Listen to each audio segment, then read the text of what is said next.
नागपूरमधील यशोधरानगर परिसरात फसवणुकीचा मोठा प्रकार उघडकीस आलाय। आदिवासी विभागातून स्वस्तात धान्य मिळवून देण्याचे आमिष दाखवत एका व्यावसायिकाची तब्बल 8,88,000 रुपयांनी फसवणूक करण्यात आली आहे। या प्रकरणी पोलिसांनी 2 आरोपींना अटक केली असून इतर आरोपींचा शोध सुरू आहे।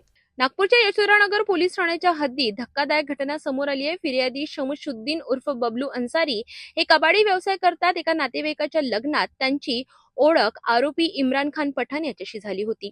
इम्रान खानने फिर्यादीला सांगितले की त्याची आदिवासी विभागातील अधिकाऱ्यांशी ओळख असून तो स्वस्त दरात तांदूळ आणि तूर डाळ मिळवून देऊ शकतो। या आमिषाला बळी पडून फिर्यादीने आरोपीवर विश्वास ठेवला। दरम्यान 15 मार्च 2025 ते 11 एप्रिल 2025 या कालावधीत आरोपींनी इतर साथीदारांसोबत संगनमत करून बनावट कागदपत्रे तयार केली। स्टॅम्प पेपरवर करारनामा करून फिर्यादीकडून एकूण 8,88,500 रुपये रोख घेतले।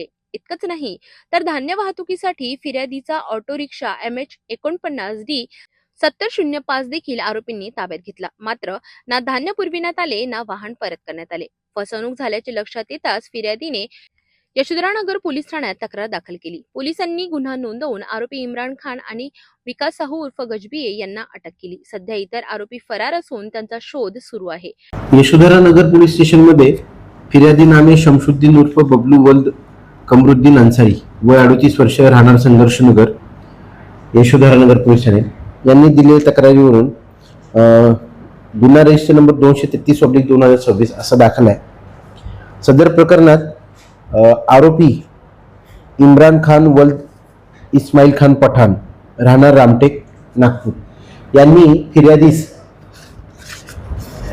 आदिवासी विभागाचा डिस्पोजल साठी गोडाऊन मध्ये पेंडिंग असलेला जवळपास 90 टन तांदूळ व 5 टन तूर डाळ जी आहे ती तुम्हाला मिळवून देतो स्वस्त दरात असे सांगून आरोपीने फिर्यादीकडून वेळोवेळी इतर आरोपींना शासकीय अधिकारी असल्याचे दाखवून फिर्यादीकडून 8,88,500 रुपयाची रक्कम वेळोवेळी घेतलेली आहे। सदर प्रकरणात अर्ज चौकशी होऊन गुन्हा नोंद करण्यात आला होता। सदर प्रकरणात आतापर्यंत एकूण 5 आरोपी अटक करण्यात आलेले आहेत। माननीय न्यायालयात आज त्यांना अटक हजर करून आरोपींचा पोलीस कस्टडी रिमांड मंजूर करून घेऊन पुढील गुन्ह्याचा तपास करत आहोत।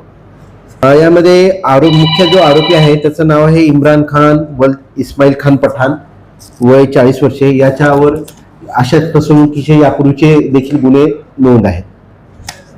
यशोधरानगर परिसरात उघडकीस आलेल्या या फसवणूक प्रकरणामुळे नागरिकांनी सावध राहण्याची गरज अधोरेखित झाली आहे। स्वस्तात माल मिळवून देण्याच्या आमिषांनी बळी न पडण्याचे आवाहन पोलिसांनी केले आहे।